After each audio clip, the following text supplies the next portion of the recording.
Pisces, hi! Welcome to Mr. Queen PH at ito ang inyong weekly reading for April 19 to May 5, 2024. This is a general reading, just take what resonates. Watch your Sun, Moon, Rising, Venus for other messages, and thank you sa lahat ng mga sumusuporta dito sa ating channel. Just a reminder, gamitin nyo lamang ang reading na to bilang gabay, pa-follow, like na rin ng ating Facebook at TikTok. Lahat po yan Mr. Queen PH. Like, share, subscribe, turn on post notifications para lagi kayong updated sa ating mga readings. And if you're interested in private readings, meron tayong link sa description at sa pinned comment. Paki-check nyo na lang. Okay. What is up? Pisces, weekly energies, weekly reading. Overall energy nyo, the King of Cups. This is someone na very caring, compassionate. So, I think ngayon, parang nagpaparaya kayo. Alam mo yun, para sa inyong mga mahal sa buhay. Na importante sa inyo na masaya sila. Kahit na nagsasakripisyo kayo para sa kanila. Yung iba, pwedeng malayo kayo, like abroad, ganyan. So, may mga times na namimiss nyo yung mga mahal sa buhay nyo, pero ang importante is okay sila kahit na malayo kayo sa kanila. I also see someone here na deeply in love, no, sa kanyang person. So, let's see your challenge. The Empress, okay. Can be challenging pagdating sa, kung yung iba sa inyo merong buntis, no, sa family nyo, pwedeng ikaw or the person that you're dealing with, medyo mag-ingat, okay? Lalo na kung tipong kabuwanan na, yung mga critical months pagdating ng pagbubuntis, yung first trimester, tsaka third trimester. Tama ba? Oo, yung 7, 8, 9. 9 months. And I think, no, yung iba, masyadong, giving, ang tawag doon, selfless, oo. So, pwedeng sa pagiging selfless ninyo, yung sarili nyo, hindi nyo na naaasikaso. That's your challenge, kung paano nyo mas mamahalin rin yung sarili nyo, kagaya ng pagmamahal nyo sa iba. So, let's see your opportunity. Uy, 6 of Wands. As an opportunity, this is about success, recognition. Maaari ring merong pag-aayos, no? So, kung meron kayong mga nakasamaan ng loob, pwedeng magkakaroon kayo ng pag-aayos. Mag-uusap na. Some of you naman, nanalo kayo, no? Nanalo kayo sa contest. Or merong family member na may nanalo sa contest. Competition, ganyan. And some of you, you have the opportunity to be famous. Oo. Magiging kilala kayo. If you are into social media, so mas maraming followers, mas maraming subscribers, views, kung kayo ay content creator, or even sa career, trabaho nyo ngayon, yung mga effort ninyo sa work ninyo, marirecognize yan ng company. Pwedeng meron kayong incentives or meron kayong marireceive na regalo from your company. So, your blessing is the Knight of Swords. As a blessing, magiging mabilis ang pagkilos mo ngayong week na to. Maaring mga bagay na kailangan mong asikasuhin, magagawa mo ngayong week na to ng walang ka-issue-issue.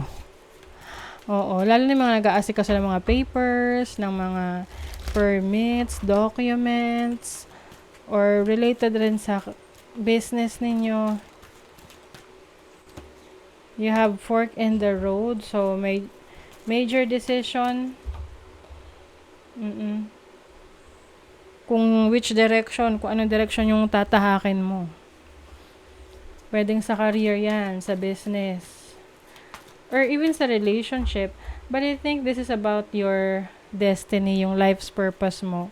Parang hinahanap mo kung saan ka mas magiging masaya, saan yung, ano ba talaga yung, minsan ka na question mo, bakit nandito ka sa mundo? Ano yung purpose mo?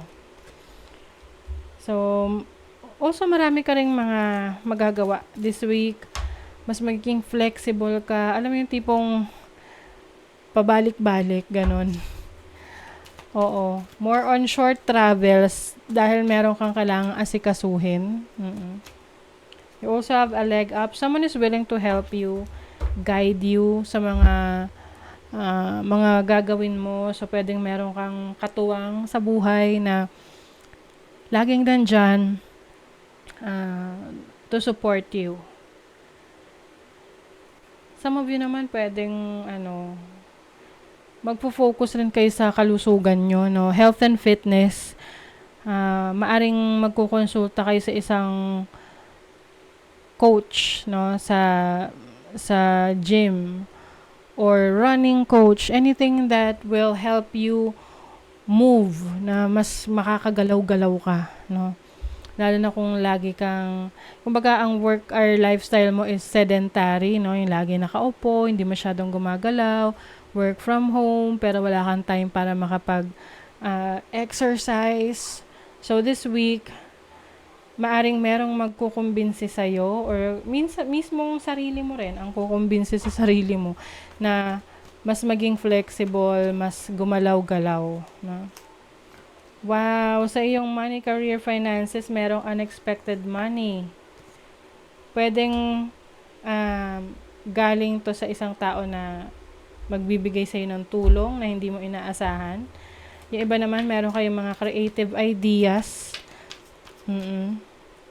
Itong creative ideas na to is yung kung paano, pwedeng mga bagong ideas kung paano kumita ng pera. Uy, the star. Dreaming. You are dreaming of new opportunities. I think meron kang mafulfill na pangarap sa career mo or sa trabaho mo anytime soon. And this is also about healing. Road to recovery na kayo. Yung iba nakaka-recover na kayo sa challenges nyo sa finances nyo.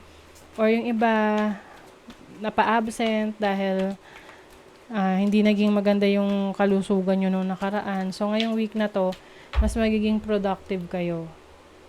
Your love life, the hermit, and the fool. Uy, okay. Some of you, no, hindi naman para sa lahat, but if malungkot kayo ngayon, like wala kayong partner sa buhay, at malungkot kayo, kasi pwede namang wala kang partner sa buhay, pero masaya kayo, diba? Oo, yung iba, makakahanap na kayo ng partner ninyo na yung tipong bigla na lang siyang darating sa buhay mo na hindi mo inaasahan. So, pwedeng ganun klaseng relationship na parang last week lang malungkot ka and then this week may nagpapasaya na sa'yo. Diba? Ang galing. So, be more open-minded. Uy, may true love. Talaga. I think, itong person na darating sa buhay mo, hindi siya yung tipo ng tao na gusto mo. Oo, pwedeng kabaliktaran siya. But for some reasons, magugustuhan mo siya. But for some reasons, may in love ka dun sa taong yan. But if you are in a relationship, I think, yung iba lang yung iba, bibigyan nyo ng oras at panahon ng sarili nyo na, privacy, no? Hindi muna kayo, maaring hindi kayo masyado magkikita this week dahil pareho kayo busy. Oo. Marami kayong pinagkakaabalahan. Believe in your good luck. Oh my God. Good luck nga. Maaring related sa finances to, Pisces. There's good luck in your career, business. Take a breather. So, baka bakasyon din daw. Labas-labas. So, this week, maaring pupunta ka sa isang place na kung saan magkakaroon ka ng peace of mind. Marirelax ka. You will feel better. You will feel good. Let's see what else. A new start is coming. So, may new beginnings for you, Pisces. This can be a new beginning for relationship, a new beginning sa inyong career or business. Oo, lalo na't meron kang idea ngayon, no? Magandang idea sa career mo or sa business. Okay? So, that is your reading, Pisces. Thank you so much. Bye.